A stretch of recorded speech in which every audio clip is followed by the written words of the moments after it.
मित्रों, आज हम हिंदी पढ़ेंगे कक्षा 8।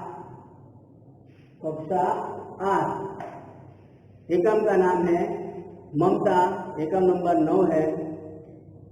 आप परिवार के साथ यथास्थान सही सलामत एवं सुरक्षित होंगे ऐसे आशा करता हूँ। तो यहाँ पहले हम थोड़ा बहुत लेखक का परिचय ले लेते हैं। तो लेखक का नाम है जयशंकर प्रसाद। ये ममता एक कहानी है। जयशंकर प्रसाद का जन्म 30/1/1889 में वाराणसी में हुआ। प्रसाद जी मूलतः कवि हैं। उन्होंने नाटक, कहानियाँ, निबंध और उपन्यास लिखे हैं। उनकी रचनाओं में मुख्य रूप से भारत की ऐतिहासिक संस्कृति की झलक मिलती है। उनके प्रमुख नाटक है चंद्रगुप्त, स्कंदगुप्त, द्रौपदी, कात्यायनी। उनका प्रसिद्ध महाकाव्य है। कात्यायनी जो है ये उनका सुप्रसिद्ध महाकाव्य है। उनका निधन 14/1/1937 को हुआ। जयशंकर प्रसाद द्वारा रचित इस कहानी की नायिका ममता है। ममता विधवा है। रोहतास दुर्ग के मंत्री चूड़ामणि अपनी इस एकमात्र स्नेह पालिता पुत्री के दुख से अत्यंत दुखी है। वे उसका भविष्य सुरक्षित करने का प्रयास करते हैं, किंतु पिता द्वारा भिजवाए स्वर्ण उपहारों को ममता लौटा देती है। डोरियों में छिपकर बैठे पठान सैनिकों ने अगले ही दिन दुर्ग पर अधिकार कर लिया। चूड़ामणि वहां मारे गए, किंतु ममता वहां से सुरक्षित काशी के उत्तर में स्थित एक बिहार में जा पहुंची और वहीं रहने लगी। लंबा समय बीत गया। अपनी झोपड़ी में बैठी ममता दीप के आलोक में पाठ कर रही थी कि एक भीषण और हताश आकृति ने आश्रय मांगा। संकोच पूर्वक ममता ने अतिथि धर्म का पालन करते हुए उस पति को आश्रय दिया। वह पति कोई और नहीं हुमायूं था, जिसने सुबह होने पर अपने एक सैनिक मिर्जा को इस वृद्धा की टूटी झोपड़ी बनवाने का आदेश दिया। ममता 70 वर्ष की हो चली थी। अचानक उसे एक अश्वरोही की आवाज सुनाई दी, जो उसकी झोपड़ी के बारे में पता पूछ रहा था। ममता उस मुगल अश्वरोही को वह शांत होकर अन्य यात्रा चली गई। उस स्थान पर एक आकर्षक मंदिर बना, जिसके शिलालेख पर सातों देश के नरेश हुमायूं और उसके पुत्र अकबर का नाम तो था, किंतु ममता का कहीं जिक्र तक न था। तो आइए हम देखते हैं ये ममता कहानी। रोहतास दुर्ग के प्रकोष्ठ में बैठी हुई युवती ममता शोर के तीक्ष्ण गंभीर प्रवाह को देख रही थी। रोहतास दुर्ग मतलब दुर्ग का मतलब किला, दुर्ग का मतलब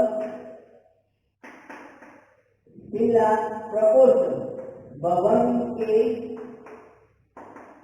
पास का कमरा। शोर यानी कि शोर का मतलब है नदी। नदी का नाम है शोर, मतलब नदी का नाम है। और तीक्ष्ण का मतलब है तीक्ष्ण मतलब तेज, और गंभीर का मतलब है गंभीर का मतलब गहरा, गहरा प्रवाह, बहाव, वेदना यानी पीड़ा। तो यहाँ एक लाइन में इतने सारे शब्द हैं। तो रोहतास दुर्ग के प्रकोष्ठ में बैठी हुई युवती ममता शोर के तीक्ष्ण गंभीर प्रवाह को देख रही थी। तो जो ममता है वो नदी जो है वो उसका जो प्रवाह बह रहा था उसे देख रही थी। मन में वेदना, वेदना का मतलब पीड़ा, मन में वेदना, मस्तक में आधी, आंखों में पानी की बरसात, ये वह विकल्प थी। तो उसे कई प्रकार की वेदना थी। तो मन में वेदना है, मस्तक में आदि बहुत सारे विचार आ रहे हैं, आंखों से पानी बरस रहा है और वो विकल यानी कि व्याकुल है। विकल का मतलब व्याकुल। तो वो व्याकुल है। रोहतास उनके मंत्री चूड़ामणि की एकमात्र दुहिता थी। जो रोहतास जिले के जो मंत्री थे उनकी एकमात्र दुहिता यानी कि पुत्री, दुहिता यानी पुत्री थी। उसके लिए कोई भावना असंभव था, परंतु विधवा थी। उसके लिए कोई असंभव बाबत नहीं थी, पर क्या वो विधवा थी। उसकी विडंबना का अंत कहाँ? विडंबना यानी कि तकलीफ, विडंबना यानी तकलीफ। तो विडंबना का अंत कहा था? चूड़ामणि ने चुपचाप प्रकोष्ठ में प्रवेश किया। चूड़ामणि जो है वो ममता बैठी है प्रकोष्ठ यानी कि भवन के सामने वाला कमरा, तो वहां बैठी थी और चूड़ामणि जो है वो उसमें प्रवेश करते हैं। शोर के प्रवाह उसके कलना ने ममता अपना जीवन मिलाने में बेसुध थी। शोर यानी कि नदीનો જે પ્રવાહ ચાલી રહ્યો છે એના અંદર પોતાનું કલના લાવા, कलना मतलब आवाज, नदी के बहने का आवाज। बेसुध यानी कि तल्लीन, बेसुध यानी कि तल्लीन। तो चूड़ामणि ने चुपचाप उस प्रकोष्ठ में प्रवेश किया। तो जो नदी का कलना था, आवाज था, उसमें अपना जीवन मिलाने में वो तल्लीन थी। पिता का आना न जान सकी। उसके पिताजी किस लिए आए वो जान सकी नहीं। चूड़ामणि व्यथित हो उठे। चूड़ामणि व्यथित यानी पीड़ित, व्यथित यानी कि पीड़ित। तो चूड़ामणि व्यथित हो गए, पीड़ित हो गए। स्नेह पालिता पुत्री के लिए क्या करे स्थिर न कर सकते थे कि मेरी जो पुत्री है उसे बहुत बहाल करते थे और उसके लिए क्या करूं मैं, उसकी चिंता उनको थी। लौटकर बाहर चले गए। थोड़ी देर देखकर वो लौटकर फिर से बाहर चले गए। ऐसा प्राय होता, परंतु आज मंत्री के मन में जो चिंता थी। कई बार ऐसा होता, लेकिन आज जो चूड़ामणि थे उनको आज बहुत सारी चिंता उसे सता रही थी। पैर सीधे न पड़ते थे, मतलब उसे बहुत सारी तकलीफ थी। चूड़ामणि को अपनी पुत्री को लेकर चूड़ामणि को बहुत ही चिंता थी। आज उनके पैर जो थे वो सीधे नहीं पड़ते थे, मतलब चिंता थी। एक पहर बीत जाने पर वे फिर ममता के पास आए। 4 पहर होते हैं, तो एक पहर बीत जाने पर वे फिर ममता के पास आए। पहला पोरे सब कोई जागे, बीजा पोरे, पहर यानी पोर આપણે ગુજરાતીમાં કેવું હોય તો પહેલા પોરે સૌ કોઈ જાગે, બીજા પોરે જાગે ભોગી, ત્રીજા પોરે તસ્કર જાગે, चौथा पोरे जागे जोगी। तो एक पहर बीत जाने पर ममता के पास आए। एक पहर बीती गयो एना પછી ममता के पास आवे थे। उस समय उनके पीछे 10 सेवक चांदी के बड़े सालों में कुछ लिए खड़े थे। तो जब चूड़ामणि एक पहर बीत जाने के बाद ममता के कमरे में आते हैं, तो आज उनके साथ 10 सेवक चांदी के बड़े थालों में कुछ लिए खड़े थे। चांदी के थालों में कुछ था वो लेकर खड़े। कितने ही मनुष्यों के पास शब्द सुन ममता ने घूम कर देखा। तो यहाँ पर अनुचर शब्द दिया गया है। अनुचर का मतलब है सेवक। आगे देखते हैं। उपहार का मतलब है भेद, आवरण का मतलब है, यहाँ पर आएगा तब हम लिखवाएंगे। आवरण का मतलब है ढका हुआ वस्त्र। आवरण का मतलब है ढका हुआ वस्त्र। तो शीघ्र ही मनुष्य के पद शब्द सुन ममता ने घूम कर देखा। कई पैरों की आवाज सुनकर ममता ने घूम कर देखा। मंत्री सब तालों को रखने का संकेत दिया।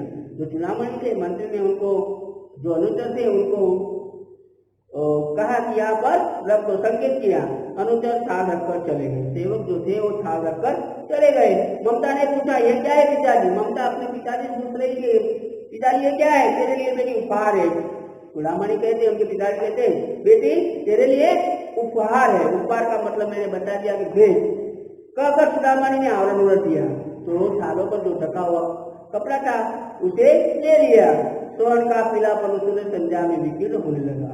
स्वर्ण का पीलापन, सोने की जो चमक थी वो दारू विकीर्ण होना, मतलब फैल जाना, मतलब फैल जाना। विकीर्ण होना मतलब फैल जाना। जो सोने की चमक की चारों ओर फैल गई। इतना स्वर्ण। ममता कहती कि आपको सोनू यह कहाँ से आया? ममता कहती कि ये कहाँ से आया? चुप रहो ममता, तुम्हारे लिए। उनके पिताजी कहे चुप रहो, ये तुम्हारे लिए है। क्यों? तो क्या आपने शत्रु का उसको स्वीकार कर लिया? ममता बोल रही है कि पिताजी आपने शत्रु का उसको यानी घूस, दूसरा कहे तो रिश्वत। ममता कहते हैं तो पिताजी आपने क्या शत्रु का उसको स्वीकार कर लिया, मतलब रिश्वत ले लिया आपने? पिताजी अनाथ है, ये अर्थ नहीं, बहुत खराब बाबत है, ये अच्छी बाबत नहीं है, अर्थ नहीं, उसका कोई अर्थ नहीं सकता। लौटा दीजिए पिताजी, हम लोग ब्राह्मण इतना सोना लेकर क्या करेंगे? वो कहते हैं, ममता कहती है कि इतना सोना लेकर हम क्या करेंगे, हम तो ब्राह्मण हैं। इस पतोन्मुख प्राचीन सामंत का अंत समीप है। पतोन्मुख मतलब नाश, सर्वनाश। तो जो ये सामंत का राज है उसका नाश समीप है, नजीक है। किसी भी दिन शेरशाह रोहतास उन पर अधिकार कर सकता है। उस दिन मंत्रित्व तो न रहेगा, सबके लिए बेटी है। उनके पिताजी चूड़ामणि है, वो कहते हैं कि बेटी सामंत का नाश होने में कोई देर नहीं है, वो नजदीक है। चूड़ामणि ऐसा अपनी पुत्री को बता रहे ममता को कि जब शेरशाह दुर्ग पर आक्रमण करेगा तो तेरे जो बाप है मंत्री, वो मंत्री पर नहीं रहेगा। हे भगवान, विपद के लिए इतना आयोजन। ममता अपने को पोष रही और अपने आप मन ही मन कहती है कि विपद के लिए इतना आयोजन, परम पिता की इच्छा के विरुद्ध इतना साहस, परम पिता की इच्छा के विरुद्ध इतना साहस, पिताजी क्या भीख नहीं मिलेगी? चूड़ामणि कहती है, चूड़ामणि जो मंत्री है उनकी जो पुत्री ममता है वो अपने पिताजी से कहती है कि क्या पिताजी हमें भीख नहीं मिलेगी? क्या कोई हमें 2 मुट्ठी अन्न नहीं देगा? तो हमें खाने पीने के लिए अन्न नहीं मिलेगा? यह असंभव है। फिर भी ये पिताजी नहीं कांप रहे हो। ममता कह रही है कि उसे लौटा दीजिए, मैं कांप रही हूँ, इसकी चमक आंखों को अंधा बना रही है, और जो सोने की जो चमक है वो मुझे अंधा बना रही है। उसे लौटा दीजिए, आप उसे लौटा दीजिए। मूर्ख है कहकर चूड़ामणि चले गए। ममता को अपने पिताजी मूर्ख समझते हैं और वो कहकर चले जाते हैं। दूसरे दिन जब डोलियों का तांता आ रहा था, जब डोलियों आ रही थी, मंत्री चूड़ामणि का हृदय धक धक करने लगा। जब डोलियां आ रही थी तो जो मंत्री थे चूड़ामणि, उनका हृदय धक धक करने लगा, मतलब घबरा गए थे। वे अपने को रोक न सके, वो अपने को रोक न सके। उन्होंने जाकर रोहतास के तोरण पर डोलियों का आवरण खुलवाना चाहा। उन्होंने जाकर रोहतास के तोरण पर डोलियों का आवरण खुलवाना चाहा। पठानों ने कहा यह महिलाओं का अपमान है। जब चूड़ामणि ने आदेश दिया कि दुर्ग पर जो रोहतास दुर्ग है वहां डोली आई है, उनका आवरण हटा लीजिए, पर्दा हटा लीजिए, तब पठानों ने कहा कि ये महिलाओं का अपमान है। बात बढ़ गई, बात बढ़ गई मतलब झगड़ा हो गया। तलवारें किसी, मंत्री वही मारे गए। आपस में झगड़ा हो गया, तलवारें की थी और मंत्री वहां मारे गए। राजा रानी और कोष सब चली शेरशाह के हाथ पड़े। राजा रानी से वो भी पकड़े गए, कोष यानी कि खजाना था वो भी शेरशाह के हाथ लग गया। निकल गई ममता, सिर्फ अकेली ममता निकल गई। डोली में बड़े बड़े पठान सैनिक दूर भर में फैल गए, परंतु ममता न मिली। किले की चारों ओर पठान फैल गए, लेकिन ममता उन्हें न मिली। काशी के उत्तर में स्थित जबजब बिहार, काशी के उत्तर में जो धर्मचक्र विहार है और मौर्य और गुप्त सम्राटों की कीर्ति का खंडन था। मौर्य राजाओं के, गुप्त सम्राटों के कीर्ति का जो खंडन था, खंडित शिखरों वाले भवन उन गुल्मों से ढके हुए प्राचीन और ईंटों के ढेर से बिखरी भारतीय शिल्पी विभूति ग्रीष्म की चंद्रिका में स्वयं को शीतल कर रही थी। जो ममता थी वो खंडेर में जा पहुंची। यहाँ तृणगुल्म का मतलब है घास और लताएं, घास और लताएं। प्राचीन मतलब चार दीवार।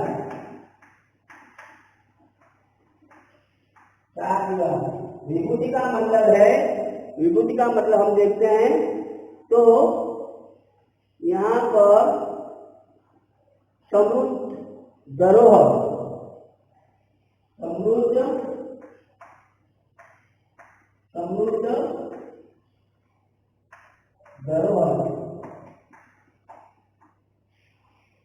तो वो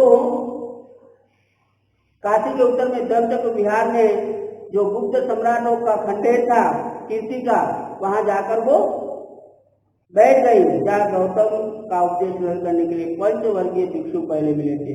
जब गौतम बुद्ध थे उनका उपदेश लेने के लिए, सुनने के लिए भिक्षु वहां मिले थे। उसी स्तूप के भग्नावशेष की मलिन छाया में झोपड़ी के दीपालोक में एक स्त्री पाठ कर रही थी। तो यहाँ पर स्तूप यानी कि बौद्ध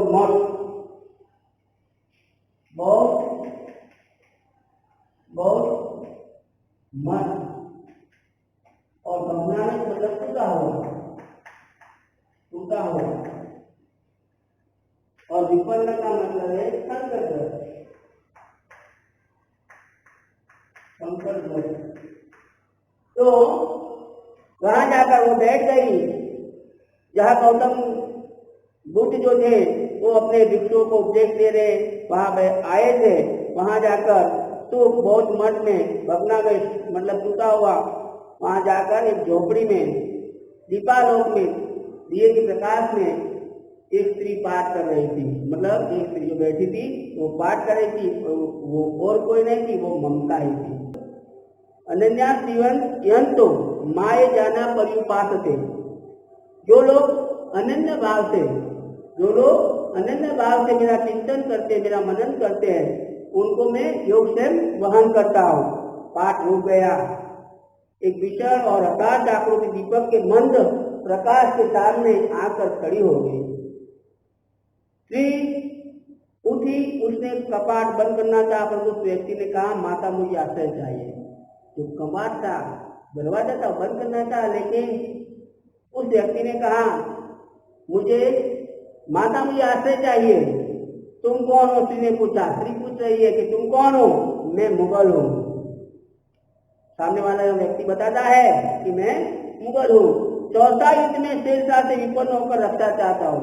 चौथा का युद्ध जो शेरशाह और हुमायूं के बीच हुआ था, शेरशाह और हुमायूं के बीच हुआ था, तो शेरशाह जीत गया था और हुमायूं वहां से भाग निकला था। तो वो कोई और नहीं था, लेकिन वो हुमायूं था। इस रात अब आगे चलने में असमर्थ हूँ।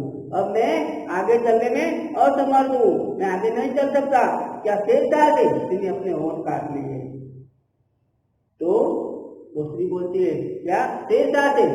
तुम शेरशाह से विपन्न हो गए, संकटग्रस्त हो गए। स्त्री ने अपने होंठ काट लिए। होंठ काट लेना मतलब क्रोधित होना।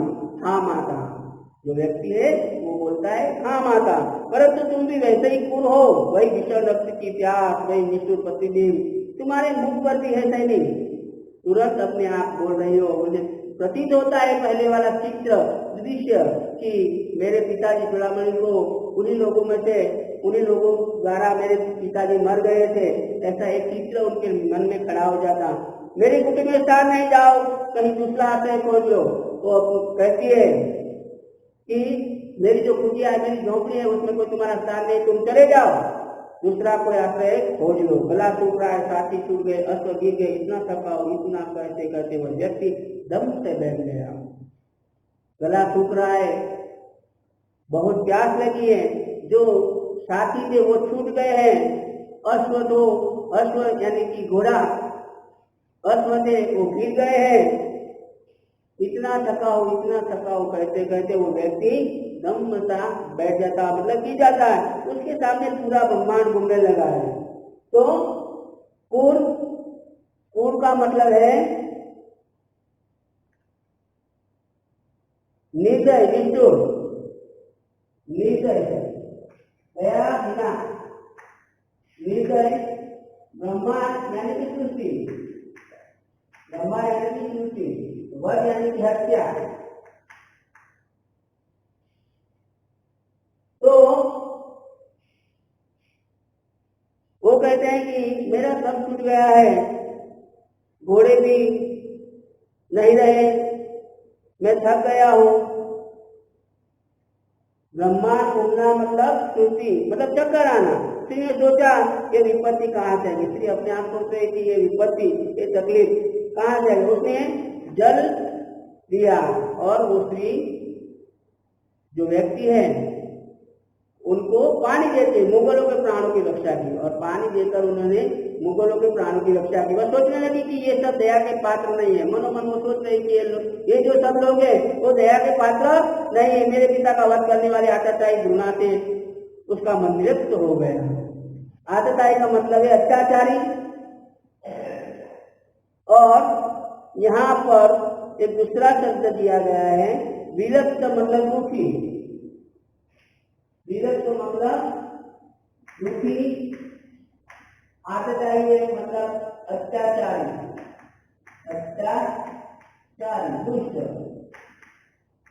दुष्ट, बराबर। आतताई मतलब अत्याचारी, दुष्ट। तो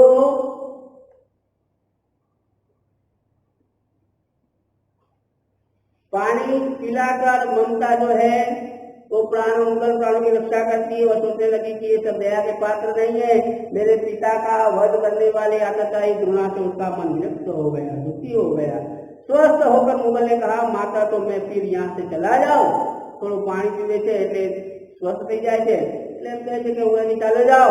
स्त्री विचार कर रही थी मैं ब्राह्मणी हूँ, स्त्री जो थी वो विचार कर रही थी कि मैं ब्राह्मणी, मुझे तो अपना धर्म अतिथि देव के सत्कार का पालन करना चाहिए। मैं तो ब्राह्मणी हूँ, मुझे अतिथि देवों का सत्कार करना चाहिए। कहा गया है गुजरात में कि हेजी तारा आगे यहाँ पूछी नहीं जे कोई आवे रे आवकारो मीठो आपजे, हाँ મહેમાન આવે એને આવકાર આપવો જોઈએ એવું એ સ્ત્રી સમજે છે, परंतु नहीं, ये सब दया के पात्र नहीं। स्त्री मन में सोच रहे कि नहीं, ये सब दया के पात्र नहीं है, परंतु ये दया तो नहीं कर्तव्य करना है, ये दया तो नहीं, ये हमारा कर्म है। तब मुगल अपनी तलवार लेकर उठ खड़ा हुआ और तलवार के सहारे वो जो मुगल था वो उठ जाता है। ममता ने कहा क्या आश्चर्य है कि तुम भी छल न करो, ठहरो। ममता पूछ रही है कि जिस प्रकार शेरशाह ने छल किया, कपट किया, उस प्रकार तुम भी ना करो, ऐसा कैसे मालूम हो?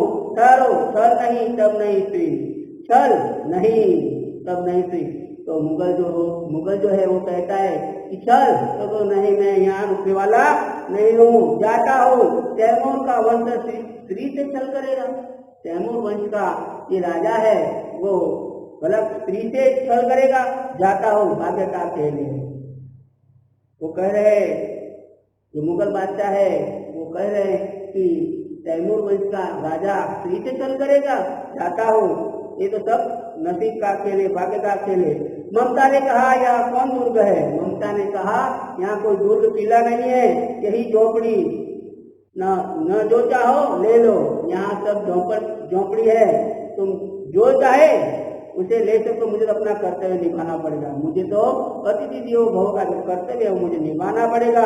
जाओ भीतर, जाओ अंदर, थके हुए पति, तुम चाहे कोई भी हो, मैं तुम्हें आश्रय देती हूँ। ममता कह रही है कि जाओ पति, यानी कि पथिक यानी कि मेहमान, मुसाफर। तुम चाहे कोई भी हो, मैं तुम्हें आश्रय देती हूँ। सब अपना धर्म छोड़ दे तो क्या मैं भी छोड़ दूं? सभी लोग अपना धर्म छोड़ दें, अतिथि देवो भावना कर्म करना छोड़ दें तो मैं क्या छोड़ दूं?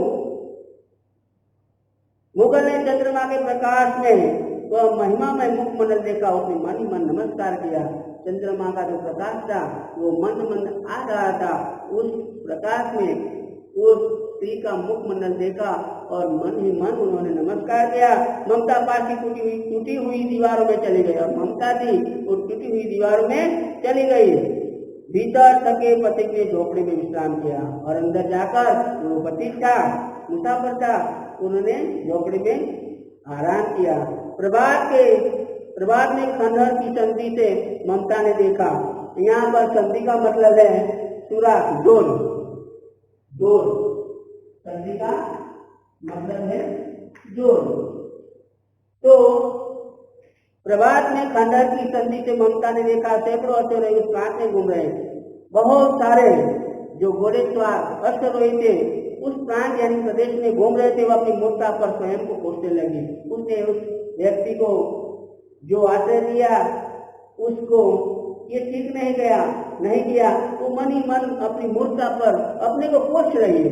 एकाएक झोपड़ी से निकलकर उस पति ने कहा, मिर्जा मैं यहाँ हूँ। जिस झोपड़ी में उस व्यक्ति ने आश्रय लिया था वहां से निकलकर बोल रहा है कि मिर्जा मैं यहाँ हूँ। शब्द सुनते प्रसन्नता के चित्कार ध्वनि से वह प्राण फूट उठा। ऐसा शब्द सुनते ही चारों ओर प्रसन्नता ध्वनि, चित्कार ध्वनि मतलब प्रसन्नता भरी आवाज से वो प्राण प्रदेश गूंज उठा। ममता अधिक भयभीत हुई। ममता और भी भयभीत हो जाती है, मतलब यही लोग है। पति ने कहा वह स्त्री कहाँ है? पति ने कहा कि वो स्त्री कहाँ है, उसे खोज निकालो। ममता अपने आप को कोस रही है कि मैंने गलत किया। तो वो पति बोल रहा है कि वो स्त्री कौन है, उसे खोज निकालो। ममता सीखने के लिए अधिक सचेत हो गई। सचेत का मतलब सावधान। सचेत का मतलब सावधान। सचेत का मतलब सावधान, अधिक सावधान हो गई। ममता सीखने के लिए अधिक सचेत हुई। वह मुक्ता में चली गई। मुक्ता में मतलब और भी जानवरों से बचने के लिए जो हिरण होते हैं वो छूट जाते हैं, इसी प्रकार मुक्ता में वो चली गई। दिन भर उसमें न निकली। पूरा दिन हो गया पर वो वहां से न निकली। संध्या हो गई, वे लोग जाने लगे। शाम होने पर वो लोग जाने लगे। ममता ने सुना पति घोड़े पर सवार होते हुए कह रहा था। ममता सुन रही थी। घोड़े पर सवार होते हुए पति कह रहा था, मिर्जा उस स्त्री को मैं कुछ न दे सका, उसका घर बनवा देना।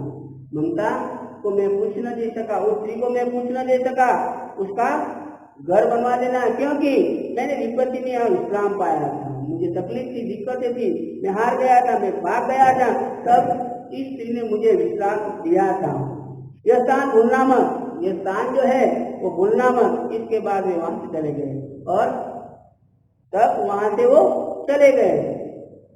आगे देखते हैं तो चौसा कि मुगल पठान युद्ध को बहुत दिन बीत गए। चौथा का जो युद्ध हुआ उसमें बहुत सारे दिन बीत गए। ममता 70 वर्ष की उद्या। 70 मतलब गुजराती में क्या होता? 70 वर्ष અને 17 એટલે 70 ગુજરાતીમાં અને 70 हिंदीમાં એટલે ગુજરાતીમાં 70। एक दिन वो अपनी झोपड़ी में पड़ी थी। एक दिन वो अपनी झोपड़ी में पड़ी थी। शीतकाल का प्रभाव था। उसका दृढ़ कंकाल खांसी से गूंजा था। 70 साल की हो गई, मतलब वृद्ध हो गई, तो स्वाभाविक है कि उसका जो कंकाल यानी कि शरीर था, यहाँ पर दिया गया है जीर्ण। जीर्ण का मतलब देखते हैं। जीर्ण का मतलब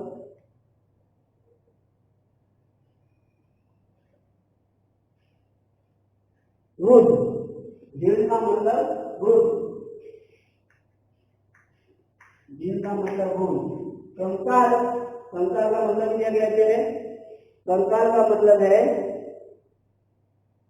शरीर का ढांचा। शरीर का ढांचा, शरीर का ढांचा। और लास्ट वाला शब्द है वो है स्वर। तो संसार के मुगल पटाधीश को बहुत दिन बीत गए। ममता 70 वर्ष की वृद्धा हो गई। एक दिन वो अपनी झोपड़ी में पड़ी थी और शीतकाल का प्रभाव था, उसका दृढ़ कंकाल कांटे से गूंज रहा था। तो वो शरीर एकदम तंदुरुस्त नहीं था। अब वो भगवान के घर जाने की तैयार थी। ममता की सेवा के लिए गांव की 2-3 स्त्रियां बैठ कर बैठी थी। ममता को घेर कर 2-3 गांव की स्त्रियां बैठी। क्यों बैठी थी? क्योंकि ममता आदि और सबके सुख दुख की सहभागी रही थी। ममता दूसरों के दुख में वो भाग लेती थी, मतलब सहायता करती थी। ममता ने जल पीना था, इसने सीपी से जल पिलाया। ममता को प्यास लगी थी तो स्त्री ने उसे जल पिलाया। सहसा एक अश्वारोही झोपड़ी के द्वार पर दिखाई पड़ा। तब एक अश्वारोही था, घोड़ेसवार, वो दिखाई दे द्वार पर, मतलब दरवाजे पर दिखाई पड़ा। वो अपनी धुन में कहने लगा, वो अपने मन ही मन धुन में कहने लगा, मिर्जा ने जो चित्र बनाकर दिया था वह तो इसी जगह का होना चाहिए। मिर्जा ने जो चित्र बनाया था, मालूम लगता है कि ये जगह यही है। तो बुढ़िया मर गई होगी। अब तो कई सारे वर्ष हो गए, तो वो बुढ़िया मर गई होगी। अब किससे पूछूं कि एक दिन शहंशाह हुमायूं किस छप्पर के नीचे बैठे थे? अब किससे पूछूं? जो विद्या है वो कह रहे हैं कि अब किससे पूछूं कि शहंशाह हुमायूं किस छप्पर के नीचे बैठे थे। यह घटना भी 47 वर्ष के ऊपर की, यह घटना भी 47 वर्ष के ऊपर की है। ममता ने अपने निकल कानों से सुना। ममता जो है वो एक जगह पड़ी, झोपड़ी में पड़ी हुई है और निकल कानों से, मतलब व्याकुल कानों से सुना। उसने पास किसी से कहा उसे बुलाओ। जो बाजू में बैठी स्त्री थी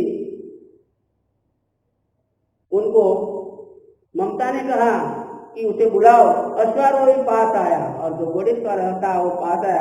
ममता ने रुक रुक कर कहा, मैं नहीं जानती कि वह शहंशाह था या साधारण मुगल। मैं नहीं जानती। जिसको मैंने विश्राम दिया था, आश्रय दिया था, वो मैं नहीं जानती कि वो शहंशाह था या साधारण आदमी था। लेकिन एक दिन इसी झोपड़ी के नीचे वह रहा था। लेकिन एक दिन ये जो मुगल था, जो भी है, वो मैं नहीं जानती वो शहंशाह था या कोई साधारण इंसान था। लेकिन इस झोपड़ी के नीचे एक दिन वो रहा था। मैंने सुना था कि वह मेरा घर बनवाने की आज्ञा दे चुका था। जब वो जा रहा था तो मैं छिपकर सुन रही थी कि उसने आज्ञा दे दी कि इस स्त्री को मैं कुछ न दे सका, इसीलिए तुम उसका घर बनवा देना। ऐसी आज्ञा वो दे चुका था। भगवान ने सुन ली, आज मैं इसे छोड़ जाती हूँ। आज भगवान ने मेरी बात सुन ली, अब मैं इसे छोड़ देती हूँ। अब तुम इसका मकान बनाओ या महल। मैं अपने चिर विश्राम घूमने जाना चाहती हूँ। अब तुम इस जगह पर मकान बनाओ या महल बनाओ, उससे मुझे कुछ नहीं लेना। मैं तो चिर विश्राम रूम में, चिर विश्राम रूम मतलब स्वर्ग, मैं तो स्वर्ग में जा रहा हूँ। बुढ़िया के प्राण से उड़ गए, उसकी मृत्यु हो गई। अश्वारोही अवाक खड़ा रह गया। इतना कहते कहते जो ममता थी वो मर गई और उसके साथ में घोड़ेसवार खड़ा हुआ था वो अवाक हो गया। वहाँ एक अष्टकोण मंदिर बना, वहां पर एक अष्टकोण मंदिर बना और उसको शिलालेख पर लगाया गया। वहां पर एक शिलालेख लगाया गया। सातों देश के नरेश हुमायूं ने एक दिन यहाँ आश्रम किया था। उस पर लिखा गया, सातों देश के जो नरेश हुमायूं थे उन्होंने एक दिन यहाँ विश्राम किया था। उनके पुत्र अकबर ने उनकी स्मृति में, उनका जो पुत्र था हुमायूं का पुत्र अकबर था, तो अकबर ने उनकी स्मृति में एक विशाल गगनचुंबी मंदिर बनवाया। जो अष्टकोण मंदिर बनवाया था, गगनचुंबी मंदिर बनवाया था, पर उसमें ममता का कहीं पर जिक्र न था। पर यहाँ पर ममता को कोई नाम निशान न था। ममता के लिए बनवाया था लेकिन उस ममता का कोई नाम नहीं था। तो फिर भी ममता ने अपने भारतीय संस्कृति के अनुसार अतिथि देवो भव की जो भावना थी वो सार्थक की यहाँ एकदम पूर्ण होता है। और आपको मैं PDF बाद में भिजवाऊंगा। Thank you.